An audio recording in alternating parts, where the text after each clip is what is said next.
السلام عليكم ورحمة الله. نحمده ونصلي على رسوله الكريم. أما بعد، أعوذ بالله من الشيطان الرجيم.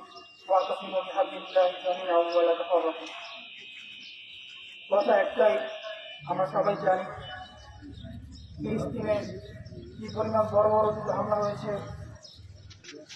দুদিন আগে রাত্রে হঠাৎ করে সেহরির সময়, রোজাকালীন সময়, একে তো মানুষ না খেয়ে রোজা রাখছে, এর মধ্যে বিমান হামলা 400 মানুষ মারা গিয়েছে। এরপরে সামরিক ভাবে তারা অভিযান শুরু করেছে, সন্ধ্যার মাধ্যমে অভিযান শুরু করেছে। তাতে এখন পর্যন্ত প্রায় 1000 মানুষ নিহত হয়েছে। তার মধ্যে প্রায় 30% নারী ও শিশু ছিল। আমরা দেখতে পেয়েছি নাগপুরে হামলা হয়েছে, বিভিন্ন সাধারণ মানুষ, মুসলমান ভাই বোনেরা শহীদ হয়েছে। তাদের কি দোষ ছিল? তারা রোজা রাখতে চেয়েছিল, তারা একসাথে নামাজ পড়তে চেয়েছিল, তারা জুমার নামাজ পড়তে চেয়েছিল। আমরা সবাই জানি, সবাই কিন্তু একটি ধর্মীয় রীতিনীতি রয়েছে।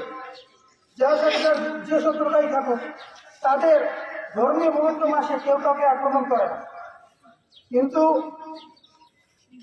হিংস্র হিন্দু এবং এই ইসরায়েলের ইহুদিরা এরা সকল পশুকেও হার মেনে ফেলেছে।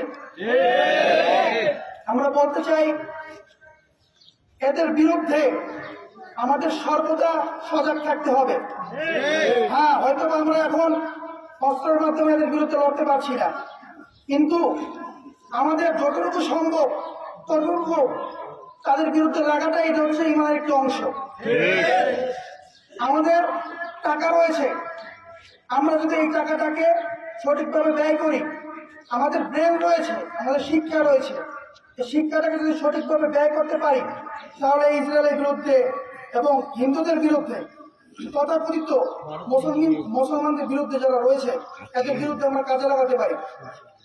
অতএব আমাদের ইমানি দায়িত্ব হচ্ছে এই, আমাদের পণ্য কেনার ক্ষেত্রে যতটুকু পরিমাণ সম্ভব আমরা পণ্য দেখে কিনবো, এবং শুধু পণ্যের মাধ্যমে নয়, এটা আপনার নিজের ইমানি দায়িত্ব। কোন মালটা ভারতে এবং কোন পণ্যটা ইসরায়েলে, এটা নিজের দেখে কেনার দায়িত্ব আপনার। আপনার একটা মাল পছন্দ হয়েছে আর আপনি এটা কিনলেন, যাচাই বাছাই করলেন না, তার মানে বুঝতে হবে আপনাদের মনে ফিলিস্তিনের মুসলমানদের এবং ভারতের মুসলমানদের প্রতি আপনাদের কোনো মায়া দয়া নাই, এটা প্রকাশ পাবে। অতএব সবাইকে আবেদন জানানো উচিত, সবাই ভারতীয় পণ্য এবং